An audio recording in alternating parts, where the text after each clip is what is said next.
Wall Street Memes Casino, I'm fine. and Sportsbook.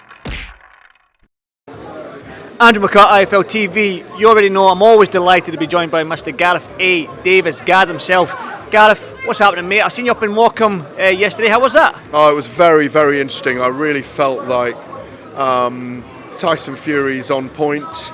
The team are on point. They seemed very focused. I was very impressed by them. I can really feel the sharpness of them. As you know, being a Fury fanboy, and I spoke to John, Spencer, Frank, Tyson, observed them at close quarters yesterday. I thought even at the press conference they looked like they haven't left a pebble unturned. They're really ready for this fight. I think it's an amazing event, an amazing fight. We out there together? No, unfortunately I'm not out there, unless you can put a good word in for cooking. You're not out there. But I just think we've got a special event coming up. Usyk is very, very clever as well. I think Fury's going to be at his very, very best. I still think we're going to get a cagey boxing chess match that goes to the wire. But what I'm pleased to kind of report, if you like, is that I was just very impressed with Fury yesterday. Playing games with people, 5 hours of interviews, the intervention of His Excellency Turki Al-Sheikh. You heard his passion. It was their Christmas Day, not their Christmas Day, their Eid Mubarak. And obviously, he I think, had watched the press conference and wanted to get on the phone. And you saw it, they put him on the microphone. All of that was fantastic. Everyone was on top form. We all travelled to Morecambe. Maybe we don't do that enough for fighters. We don't travel up to their hometown. We all journeyed up there. Long journey. A lot of work to do. And I think everyone enjoyed the day. I think it was, and it really feels like it's just kick-started the 40 days there are now to the event. I think it's 39 days now to the event. We're getting there. We are getting there. And like you said, you were impressed by Fury.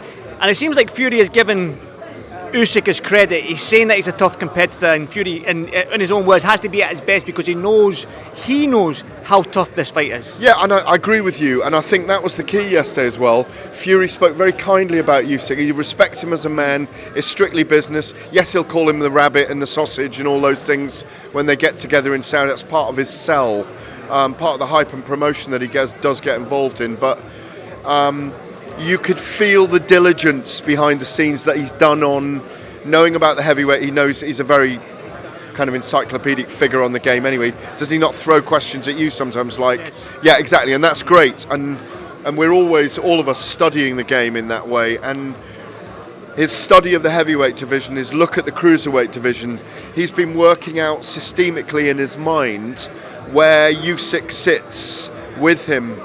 And you could feel the respect he's got for Usyk as a man and a fighter. I think he said that very thing.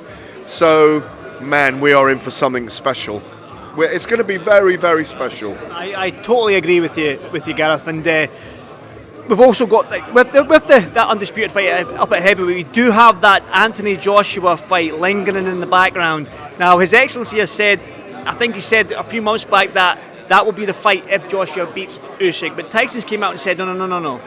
I've got to beat Usyk, then we've got to do the rematch, and then I'll fight Anthony Joshua. But this heavyweight landscape, it changes every single month, so we don't know what will happen. Well, listen, in boxing, there's an old phrase, expect the unexpected. So that there's always that scenario that anything can happen. And you don't know whether anyone's going to retire or they've had enough, or but at the moment, they're contracted for 2 fights. So that is the scenario. But we understand behind the scenes that Joshua's going to get kept busy as well. There's huge amounts of money on the table for these guys at the moment at the top of the sport in our blue ribbon division. So it wouldn't surprise me if Joshua fought twice before he fought the winner of Fury and Usyk. Because when I look at it, logically, they fight now on May the 18th. Then if they have a rematch, and I still think it'll be a cagey, controversial fight. You don't see drama in that fight at all? Do you think it's cagey for the 12 rounds, or can you? No, I'm not saying I don't see drama, right. But what I'm saying is I think the scoring of it. Some people say Usyk won, some people say Fury won. It wouldn't surprise me if it's a controversial draw. Don't say that. I just said it, you know. Here you are trying to edit me again, but not allow me to have an opinion. No, but I'm saying You did this 2.5 years ago in Vegas, and look where that got us. I know. We didn't speak for 2 years. No, I just think about their styles. Usyk's very clever on his feet. He's hard to hit. He's a southpaw. Fury doesn't mind sitting back as well. He knows he can do it from range. He's going to try and get on top of him. Usyk will dance away. And after 6 rounds, I think we're going to wonder, this is what I feel anyway, we're going to wonder who's ahead in the fight. Listen, anything can happen. It's heavyweight boxing, it's boxing, anything can happen. But I think Joshua will stay busy, they'll find fights for him.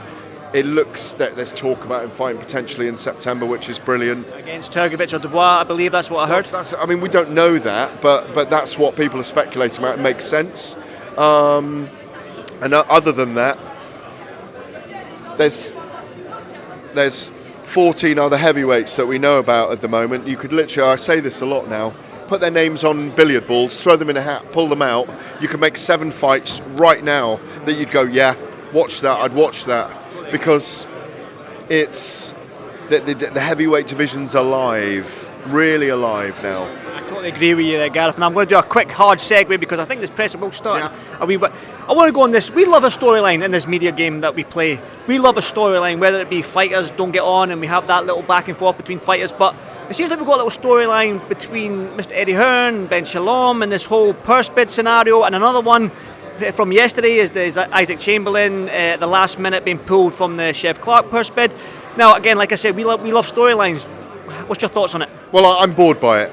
It's as simple as that. It's like what we need to see is people be transparent about what their game plan is for their fighters and what route they want to take them. Withdraw them from a purse bid. Don't wait till the last minute. Just say, no, I want Usyk Chamberlain, Vidal Riley to fight each other because that's the fight we're making. It's vacant. Chef Clark can fight for that. I mean, promoters will always have rivalries with each other and will always have disagreements. Eddie will always put the boot in on Ben Shalom. Ben Shalom will always argue back against Matchroom, and that's what we've got at the moment. It's promotional wrangling and rivalry.